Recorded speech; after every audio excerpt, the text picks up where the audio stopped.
Selamat pagi anak-anakku, siswa-siswaku dari SDK Sang Timur Batu dan teman-teman dan sahabat AE yang telah setia jadi subscriber dari channel Andreas AE. Oke, pada kesempatan kali ini saya akan menjelaskan tentang pembelajaran di SD kelas 5, khususnya materi IPS, tema 2, udara bersih bagi kesehatan. Sebelum kita menginjak ke materi, alangkah baiknya kita perlu memahami tujuan dari kegiatan pembelajaran kali ini, yakni menganalisis peran ekonomi dalam upaya menyejahterakan kehidupan masyarakat di bidang sosial dan budaya untuk memperkuat persatuan dan kesatuan bangsa. Ya, peran ekonomi itu salah satunya digunakan atau bermanfaat untuk menyejahterakan kehidupan masyarakat, kesejahteraan kita.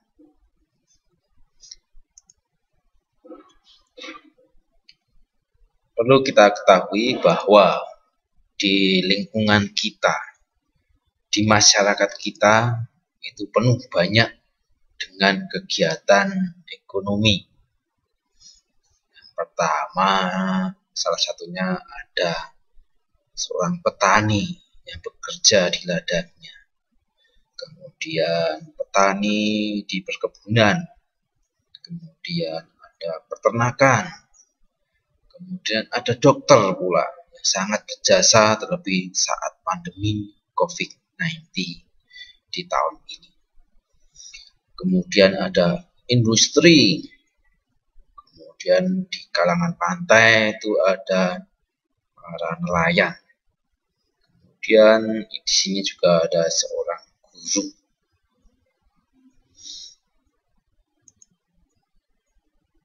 Untuk apa ada petani? Untuk apa menjadi petani? Menjadi guru? Kita bekerja di industri, kita beternak. Tak lebih salah satunya untuk mendapatkan uang yang nantinya kita gunakan untuk kesejahteraan kehidupan kita.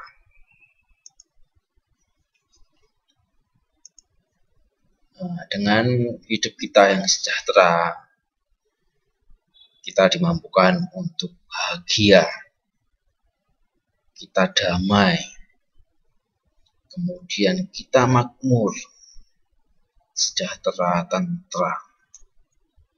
Itu harapan kita melakukan beberapa kegiatan ekonomi dalam kehidupan kita. Mari berikutnya kita akan masuk ke materi IPS, terlebih untuk kegiatan ekonomi. Sebelumnya, bagi teman-teman yang belum bergabung di channel Andreas Eka, silakan ikuti karena ini gratis.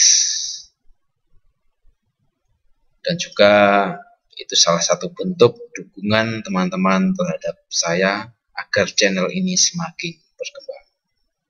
Bagi yang sudah setia, saya ucapkan banyak terima kasih.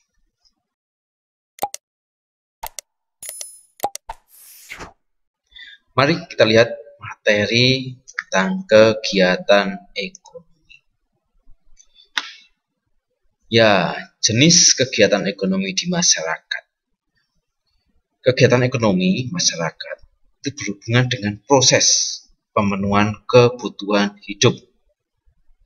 Berikut beberapa jenis kegiatan yang dilakukan manusia untuk memenuhi kebutuhannya. Salah satunya di bidang pertanian. Bentuk kegiatannya ada yang bercocok tanam, memanen hasil pertanian. Kemudian bidang berikutnya itu ada perkebunan. Bentuk kegiatannya seperti apa? Ada menanam kopi, teh, kelapa sawit, tebu, dan karet. Kemudian bagian peternakan ada bentuk kegiatannya berupa pembudidayaan hewan ternak seperti sapi, kerbau, dan sebagainya.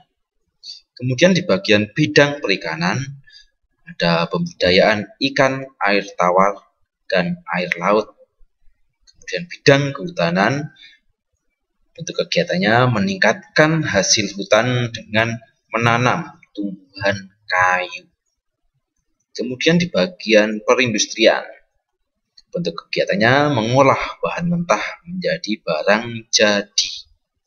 Kemudian di bagian bidang pelayanan jasa, bentuk kegiatannya yaitu melayani masyarakat. Itulah beberapa bidang kegiatan untuk memenuhi kebutuhan. Oke, next. Pertanian. Indonesia itu disebut negara agraris. Mengapa? Karena sebagian besar penduduknya memiliki mata pencaharian atau pekerjaannya sebagai petani. Di sektor agraris, banyak usaha yang dilakukan untuk meningkatkan hasil pertaniannya. Kita lihat yang pertama dengan istilah intensifikasi, yaitu usaha meningkatkan hasil pertanian dengan mengoptimalkan lahan yang sudah ada. Misalnya dengan panca usaha tani, pengolahan lahan, pemilihan bibit unggul, pupuk, pengairan, dan pemberantasan hama. Oke, kemudian usaha yang kedua ada ekstensifikasi, yaitu usaha meningkatkan pertanian dengan memperluas lahan pertaniannya, misal dengan program transmigrasi. Kemudian usaha yang ketiga yaitu diversifikasi, yaitu usaha meningkatkan hasil pertanian dengan memperbanyak jenis tanaman, sehingga tanamannya itu bermacam-macam, tidak hanya satu jenis saja. Misal ada padi, sawi, kemudian kacang-kacangan, dan sebagainya. Jadi, tidak hanya satu jenis saja. Kemudian usaha yang keempat dengan rehabilitasi, yaitu usaha meningkatkan hasil pertanian dengan memperbaiki lahan yang rusak. Ya, memperbaiki lahan yang rusak. Oke, kita lihat ini lahan yang rusak. Oke, itu di bagian bidang pertanian. Oke, kita lanjut. Ya, berikutnya.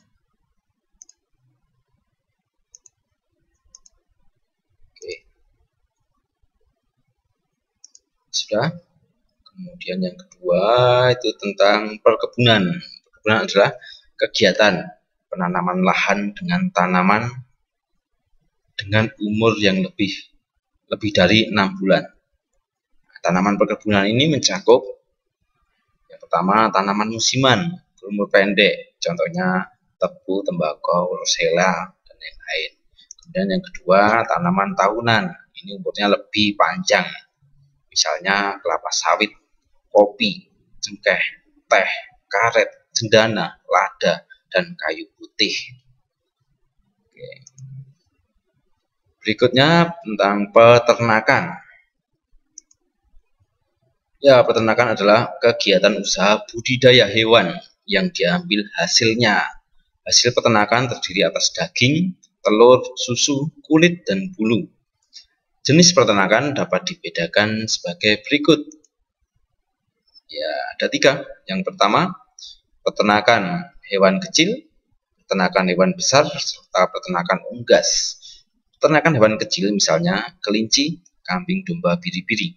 Sedangkan peternakan hewan besar misalnya sapi, kerbau, dan kuda. Sedangkan unggas misalnya ada ayam, itik, burung, dan puyuh. Itu tentang peternakan. Berikutnya perikanan. Oke, secara umum usaha perikanan dibedakan menjadi perikanan darat dan perikanan laut. Perikanan darat ini usaha memelihara dan menangkap ikan di perairan darat. Sedangkan perikanan laut itu usaha menangkap ikan di pantai atau di laut. Nah, perikanan darat sendiri itu juga terdiri atas perikanan air tawar dan air payau. Air tawar dilakukan di sungai, danau, rawa, waduk atau bendungan, empang, sawah, dan kolam. Jenis ikan yang dibudidayakan adalah lele, nila, mujair, gurame, dan ikan mas. Sedangkan perikanan air payau dilakukan di tambak di pinggir pantai. Jenis ikan yang dibudidayakan adalah bandeng. Oke, berikutnya pertambangan. Pertambangan adalah kegiatan mengambil bahan mineral dari dalam bumi. Pertambangan dapat dibagi menjadi 3. Ya, yang pertama, barang tambang mineral logam. Yang kedua, barang tambang mineral non logam. Kemudian yang ketiga, barang tambang sumber energi. Untuk barang mineral logam misalnya emas, perak, tembaga, timah, dan bauksit serta nikel. Kemudian yang non logam misalnya belerang, gipsum, marmer, dan batu gamping. Sedangkan barang tambang sumber energi misalnya minyak bumi, batu bara, dan gas alam. Berikutnya kehutanan. Oke, hasil hutan di Indonesia itu antara lain ada kayu jati, ulin, rotan, miranti, serta damar. Ini hanya beberapa saja.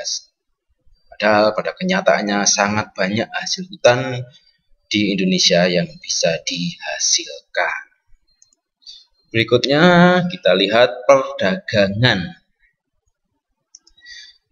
Perdagangan adalah kegiatan membeli barang dagang dan menjualnya kembali kepada konsumen.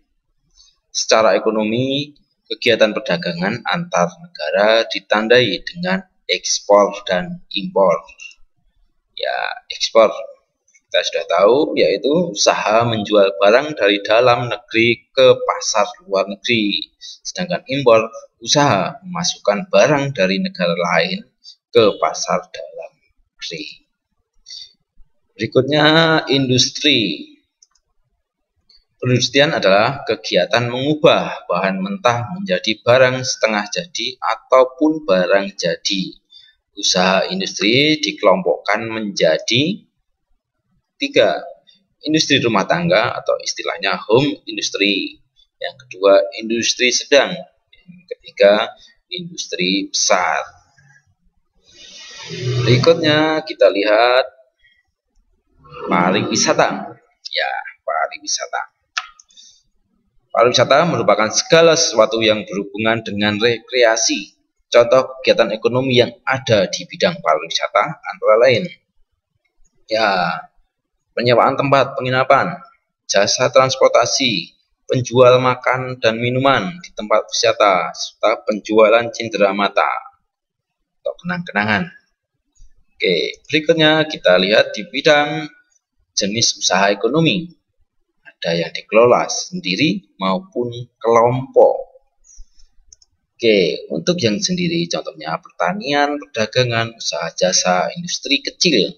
Ya, pertanian, perdagangan, usaha jasa ini lebih khusus secara kecil, lingkupnya lingkup kecil karena ini kelompok sendiri. Karena sekarang perdagangan ada yang perdagangan besar. Kemudian yang kelompok itu ada firma, ada CV atau persekutuan komunitas, kemudian PT, perseroan terbatas, kemudian ada BUMN, badan usaha milik negara, serta ada koperasi. Oke, nah yang dikelola usaha perorangan itu yang tanggung jawab dirinya sendiri.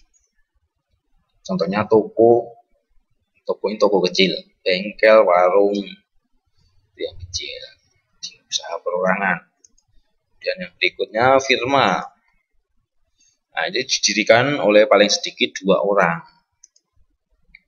Risiko kerugian ditanggung bersama. Berikutnya CV atau persekutuan komunitas, memiliki anggota aktif dan anggota pasif. Anggota aktif itu berperan menjalankan roda usaha, sedangkan yang pasif bertanggung jawab dalam pemberian modal, hanya memberikan modal usaha saja. Anggota pasif. Kemudian contoh CV itu ada CV Rian Motor, CV Kayu Jatiluhur, dan masih banyak lagi di Indonesia. Berikutnya ada PT, modalnya dihimpun dari beberapa orang dengan menjual saham. Kemudian pemilik saham memiliki kewenangan terhadap perusahaan dan berhak mendapatkan laba perusahaan atau keuntungan perusahaan. Contohnya PT Pembangunan Jaya. Kemudian BUMN, bertanggung jawab atas kesejahteraan masyarakat Indonesia, modal usahanya ditanggung oleh negara. Sedangkan contohnya ada Perum Peruri dan PT KAI. Kemudian koperasi itu adalah usaha bersama berdasarkan asas kekeluargaan. Semua anggota wajib membayar simpanan pokok dan simpanan wajib. Contohnya koperasi unit desa atau istilahnya KUD. Dan masih banyak contoh lagi yang lain di lingkungan kita. Oke, jenis koperasi yang ada di Indonesia. Yang pertama ada koperasi konsumsi, yaitu usaha bersama yang menyediakan berbagai barang konsumsi untuk memenuhi kebutuhan sehari-hari. Contoh kebutuhannya ada beras, gula, minyak, sabun, peralatan rumah tangga, barang elektronik. Tujuannya apa dari koperasi konsumsi? Untuk memenuhi kebutuhan konsumsi sehari-hari bagi anggota dengan harga dan mutu yang layak. Itu bentuk yang pertama. Bentuk yang kedua ada koperasi simpan pinjam, yaitu usaha bersama yang menyediakan layanan simpan pinjam. Koperasi jenis ini menerima simpanan dari anggota. Selanjutnya, uang yang telah terkumpul bisa dipinjamkan kepada anggota agar anggotanya semakin sejahtera. Berikutnya ada jenis koperasi produksi, yaitu usaha bersama yang menyediakan bahan baku produksi dan menyalurkan hasil produksi anggotanya. Koperasi ini beranggotakan para produsen atau pengusaha, misalnya pengusaha batik, tahu, dan tempe, serta sapi perah. Kemudian bentuk yang keempat, koperasi jasa, yaitu usaha bersama yang menyediakan layanan atau jasa tertentu bagi anggotanya. Contohnya koperasi angkutan, ya, koperasi angkutan.